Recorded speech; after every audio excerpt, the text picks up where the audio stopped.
Irmãs siamesas, a Lava Jato e a Calvário começam investigando danos aos cofres públicos, mas logo viram poderosas armas em outro campo de batalha: a guerra política.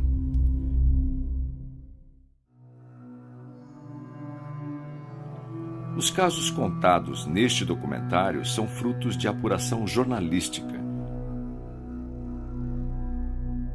A coletânea de absurdos aqui relatados mostra que estamos diante de um escândalo de grandes proporções, jurídicas, econômicas, sociais e políticas.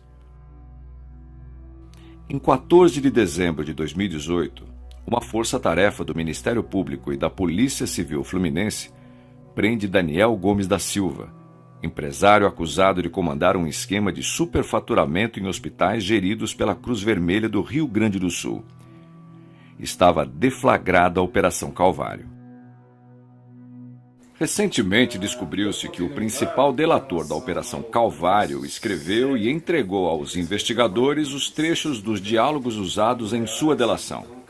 Conversas que teriam sido gravadas ao longo de anos foram passadas para o papel por Daniel Gomes da Silva enquanto estava preso na penitenciária de segurança máxima da Papuda, em Brasília.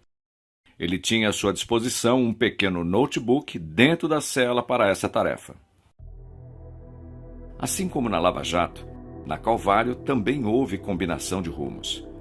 Áudios que mostram discussões entre integrantes da oligarquia político-judiciária da Paraíba e membros da força-tarefa da Calvário. Diálogos que revelam temor de que Gilmar Mendes, ministro do Supremo Tribunal Federal, determinasse o acesso às delações. E a confissão do uso das delações premiadas para incriminar o ex-governador Ricardo Coutinho, chamado de O Mago.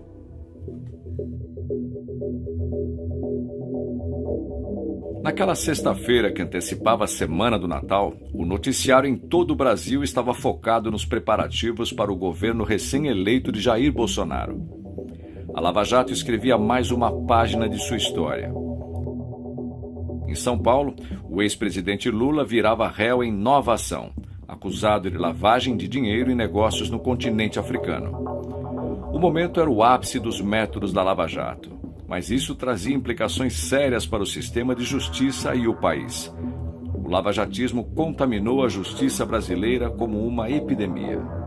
A Lava Jato trouxe um dos seus principais pilares, a criminalização da política.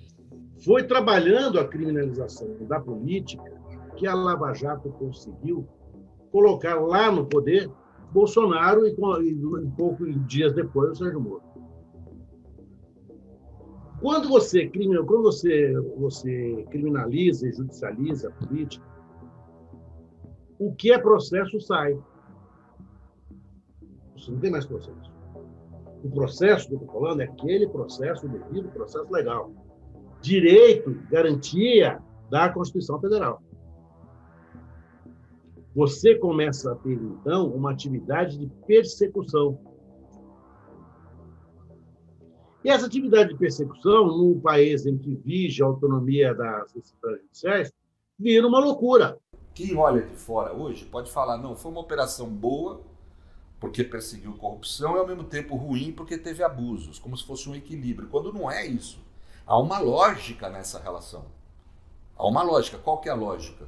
A investigação real de corrupção serve de legitimação para o abuso, para a prática de exceção e para a perseguição a inimigos políticos. A partir da delação premiada de Daniel Gomes, a Calvário se instalou na Paraíba. A Cruz Vermelha mantinha contrato de gestão do Hospital de Emergência e Trauma Senador Humberto Lucena, em João Pessoa, assinado na época em que Ricardo Coutinho era governador. Preso, Daniel Gomes disse que o contrato, assim como outros da área da saúde, educação, cultura e até loterias, foi feito para desviar dinheiro público e financiar partidos e campanhas políticas, no período de julho de 2011 até dezembro de 2018.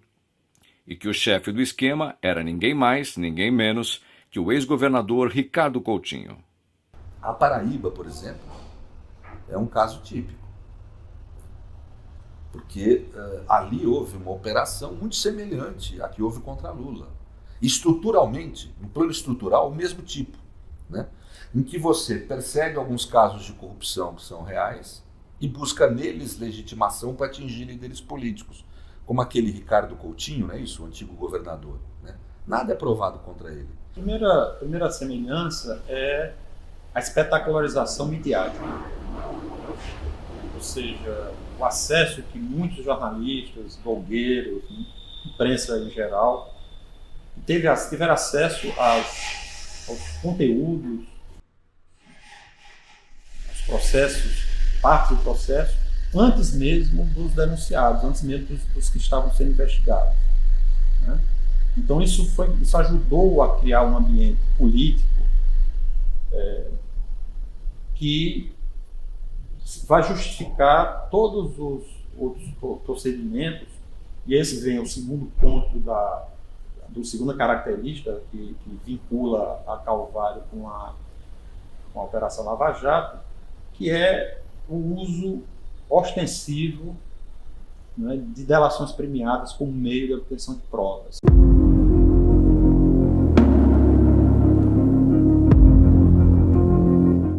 À delação de Daniel Gomes foram juntadas outras delações de pessoas presas nos primeiros movimentos da Calvário na Paraíba. Livânia Farias, ex-secretária de Administração do Estado, e seu assessor, Leandro Nunes, além de Michele Lousada, assessora de Daniel Gomes, e de Ivan Buriti, ex-secretária adjunto de Turismo. Todos fizeram delação premiada no cárcere e negociaram suas liberdades. Com base no que disseram, o GAECO e as forças policiais avançaram sobre Ricardo Coutinho e integrantes de seu grupo político, mas pouparam o atual governador, João Azevedo, cuja campanha eleitoral foi indicada nas delações como destino do dinheiro entregue por Michele e Leandro numa caixa de vinhos.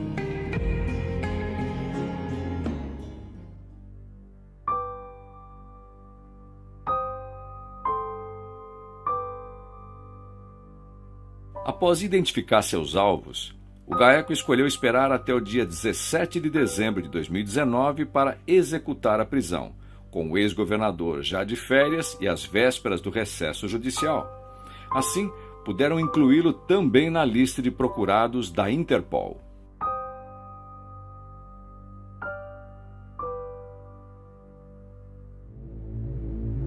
À frente da Calvário estavam o desembargador do Tribunal de Justiça, Ricardo Vital, e o promotor do GAECO, Otávio Paulo Neto. Eles eram chamados na imprensa local de Moro e Dallagnol da Paraíba.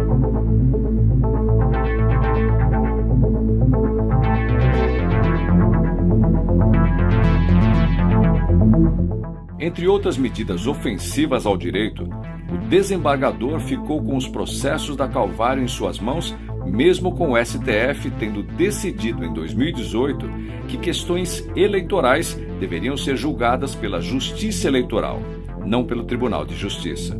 O método lavajatista funciona assim.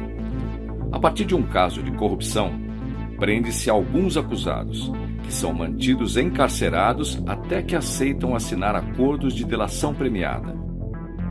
O prêmio inclui o relaxamento da prisão. Já a delação sempre implica um ou mais políticos de destaque. Trechos da delação são repassados à imprensa, que noticia com alarde o escândalo envolvendo alvos políticos selecionados pelos acusadores. A delação vira verdade e serve também para basear denúncias e pedidos de prisões, busca e apreensão, aceitos pelo juiz sem que sejam confrontados com novos fatos, datas, caminho do dinheiro e outras provas materiais.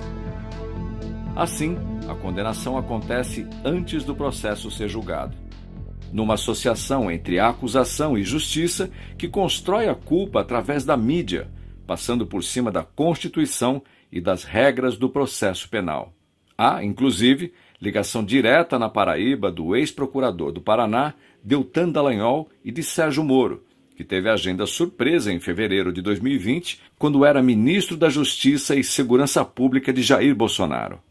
A Superintendência da Paraíba tem se destacado aí no enfrentamento e investigações desses casos, sendo aqui de se apontar expressamente recentes operações mas as 6 operações como a Operação Calvário. Eu tive o privilégio, a honra de conhecer o promotor de justiça Otávio ao longo desse tempo de Lava Jato, ao longo desses últimos anos. E eu tenho nele uma das pessoas mais comprometidas com a sociedade, com o combate à corrupção e com a integridade que eu já conheci na minha história. Que não doa o seu tempo de trabalho, ele doa a sua vida para o combate à corrupção, uma pessoa em cuja integridade eu confio 1000%. Não se tratam de coincidências, mas de um fenômeno chamado lawfare, que se espalhou pelo sistema de justiça brasileiro. Lawfare é a junção de 2 palavras em inglês. Law, que significa lei, e warfare, estado de guerra. Conceituo o lawfare como o uso estratégico do direito para fins de deslegitimar, prejudicar ou aniquilar o inimigo. É o direito como uma arma para destruir a política e converter a cena pública numa mera disputa em que não há uma ideia de adversários, de um mero antagonismo político, senão que uma ideia de hostilidade, que é a ideia que está no centro da ideia de guerra e de lawfare.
Quando você me empurrou pro abismo, não imaginava que eu sabia voar.